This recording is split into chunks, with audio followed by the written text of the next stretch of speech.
नमस्कार, आप देख रहे हैं डीसी न्यूज इंडिया और मैं हूं आपके साथ संजय मिश्रा। एक नजर अब तक की 5 बड़ी खबरों पर।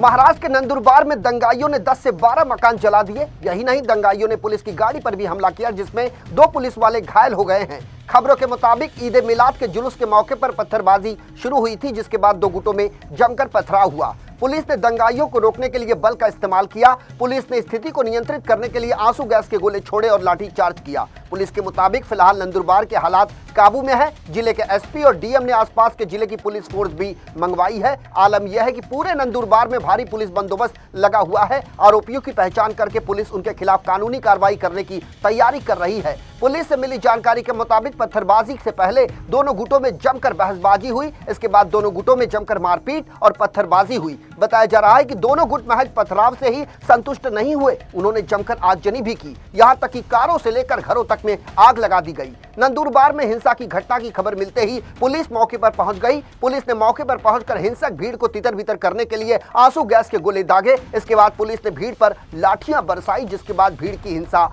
में कमी आई। बहरहाल पुलिस इस बात की जांच कर रही है कि पथराव की शुरुआत जुलूस के कारण हुई या स्थानीय लोगों ने पहले यह हरकत की है।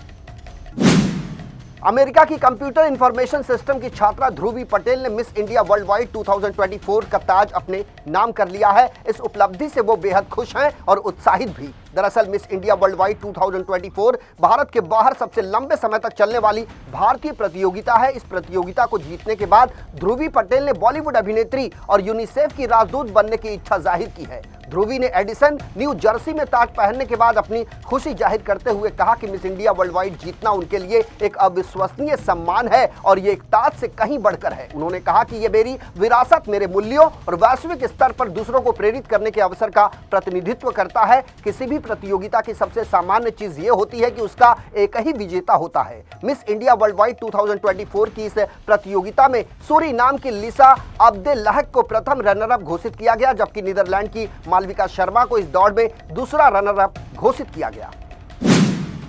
उत्तर प्रदेश के सुल्तानपुर ज्वेलरी शॉप लूटकांड में शामिल एक और बदमाश की गुरुवार को पुलिस के साथ मुठभेड़ हो गई, जिसमें बदमाश बुरी तरह से घायल हो गया। बताया जा रहा है कि पुलिस मुठभेड़ में 1 लाख रुपए का इनामी बदमाश अजय यादव घायल हुआ है। उसके पैर में गोली लगी है। फिलहाल उसे इलाज के लिए जिला अस्पताल में भर्ती कराया गया है। आपको बता दें कि इससे पहले पुलिस ने लूटकांड में शामिल एक अन्य आरोपी मंगेश यादव को एनकाउंटर में मार गिराया था। सुल्तानपुर में ज्वेलरी शॉप में हुई डकैती के मामले में पुलिस ने अब तक 5 बदमाशों को गिरफ्तार किया है, जबकि आरोपी मंगेश यादव पुलिस एनकाउंटर में मारा गया। जिन बदमाशों को गिरफ्तार किया गया है उन सब पर 1-1 लाख रुपए के इनाम घोषित थे। गिरफ्तार आरोपियों में अरविंद यादव, दुर्गेश सिंह, विवेक सिंह, अजय यादव और विनय शुक्ला शामिल हैं। दरअसल एक सप्ताह पहले 28 अगस्त को बदमाशों ने ठठेरी बाजार स्थित आभूषण की दुकान में डाका डाला था। बदमाशों के पास से ज्वेलरी शॉप से लूटा गया 2 किलो 700 ग्राम हीरे जड़ित सोने के जेवरात पुलिस ने बरामद कर लिए हैं। 28 अगस्त को हुई डकैती के दौरान बदमाशों ने जिस बोलेरो गाड़ी को बैकअप में रखा था, पुलिस ने उसे भी बरामद कर लिया है। वहीं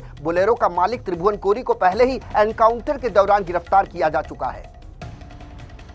वक्फ बोर्ड को लेकर बनी जेपीसी ने वक्फ बोर्ड अमेंडमेंट बिल 2024 पर आम जनता से ईमेल और लिखित पत्र के जरिए सुझाव मांगे थे। समिति के आधिकारिक सूत्रों के अनुसार वक्फ बोर्ड अमेंडमेंट बिल 2024 पर 18 सितंबर 2024 तक समिति को कुल 91,78,419 ईमेल प्राप्त हुए थे। इनमें से इनबॉक्स की क्षमता अधिकतम 33,43,404 है। वहीं 12,801 ईमेल अटैचमेंट के साथ प्राप्त हुए हैं और 75,650 ईमेल स्पैम फोल्डर में हैं। समिति के अभी तक लिखित पत्रों के माध्यम से तकरीबन 30 लाख सुझाव पत्र आ चुके हैं। सूत्रों के अनुसार ईमेल और लिखित पत्रों के जरिए कुल 1 करोड़ 20 लाख से ज्यादा सुझाव समिति के पास आ चुके हैं। समिति के चेयरमैन जगदम्बिका पाल ने लोकसभा स्पीकर से मुलाकात कर ईमेल और लिखित पत्रों का अध्ययन करने और रिपोर्ट तैयार करने के लिए अतिरिक्त अधिक अधिकारियों उपलब्ध कराने का अनुरोध किया है। सूत्रों की यदि माने तो बीजेपी सांसद संजय जायसवाल ने बैठक में कहा कि बाहर इस तरह की अफवाह फैलाई जा रही है कि अगर ये बिल संसद से पास हो गया तो सभी मस्जिदों को हटा दिया जाएगा और मस्जिदों की जमीन पर कब्जा कर लिया जाएगा, जबकि ये पूरी तरह से बकवास है। उन्होंने कहा कि इस तरह से अफवाह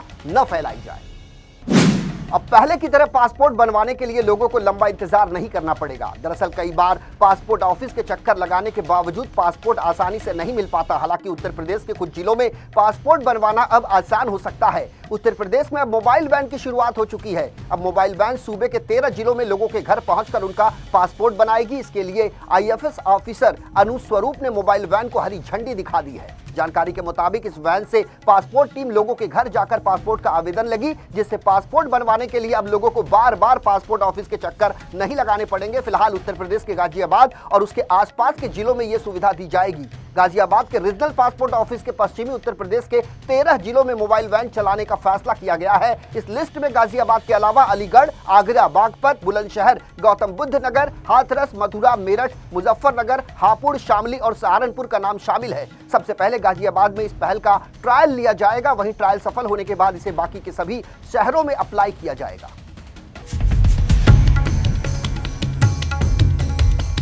आचार्य चाणक्य कहते हैं कि जिस तरह ऊंट की वफादारी पर कोई शक नहीं कर सकता, उसी तरह आदमी को भी अपनी पत्नी और काम के प्रति हमेशा वफादार होना चाहिए। जो पुरुष अनजान स्त्री को देखकर भी कामातुर हो जाता है, उसके घर में हमेशा कलह बनी रहती है। ऐसे पुरुष के साथ स्त्री कभी खुश नहीं रहती, क्योंकि पत्नी अपने पति की वफादारी से ही खुश रहती है।